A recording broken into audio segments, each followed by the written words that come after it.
السلام عليكم ورحمة الله وبركاته. عاملين ايه حلوين؟ يا رب تكونوا بخير. هنعمل النهاردة مع بعض وصفة جميلة جدا وبتليق مع جنب اي اكل. هي ممكن كمان تتاكل عادي جدا كده لوحديها، مفيش اي مشاكل. جايبه لكم النهاردة الرز المعمر، وهنعمله بطريقة سهلة وبسيطة جدا. هيطلع معاكي مفلفل ومش هيعجن منك خالص، وهيبقى بالوش الخطير اللي انت شايفاه ده. شايفين مفلفل ازاي؟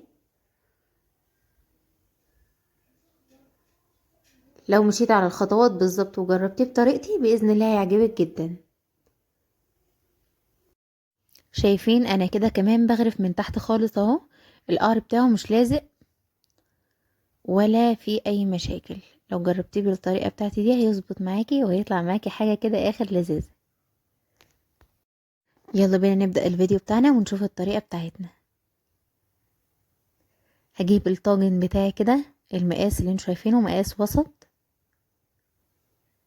وهبتدي انزل بكوبايتين من الرز المغسول، ونفس الكوباية اللي احنا عايرنا بيها الرز هنعاير بيها اللبن.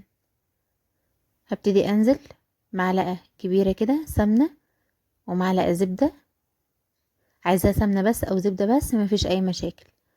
هبتدي بقى اقلب الرز في السمنة والزبدة كويس جدا.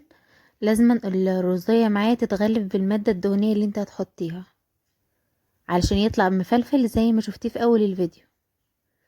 كده قلبته كويس جدا، ونفس الكوباية اللي احنا عايرنا بيها الرز هنعاير بيها 3 كوبايات من اللبن او الحليب. ضفت ال3 كوبايات بتوعي ونص كوباية مية، يبقى كده 3 لبن ونص مية. النص مية دي مهمة جدا عشان دي اللي هتساعد على ان الرز بتاعك يستوي كويس. هضيف بقى الملح حسب الرغبة، هتملح حسب الرغبة. هديله تقليبة كده، شايفين الجمال؟ ممكن في الخطوة دي تضيفي على الوش قشطة او كريمة سايلة، بس بصراحة اللبن كفاية قوي وكفاية قوي الدسم اللي احنا حاطينه، هيعمل معاكي احلى وش وهتشوفيه وهو في الفرن. هبتدي بقى ادخله فرن، هنفتح الشواية بس لحد ما يتحمر من فوق وياخد الوش الجميل اللي انتوا شايفينه ده كده في الفرن.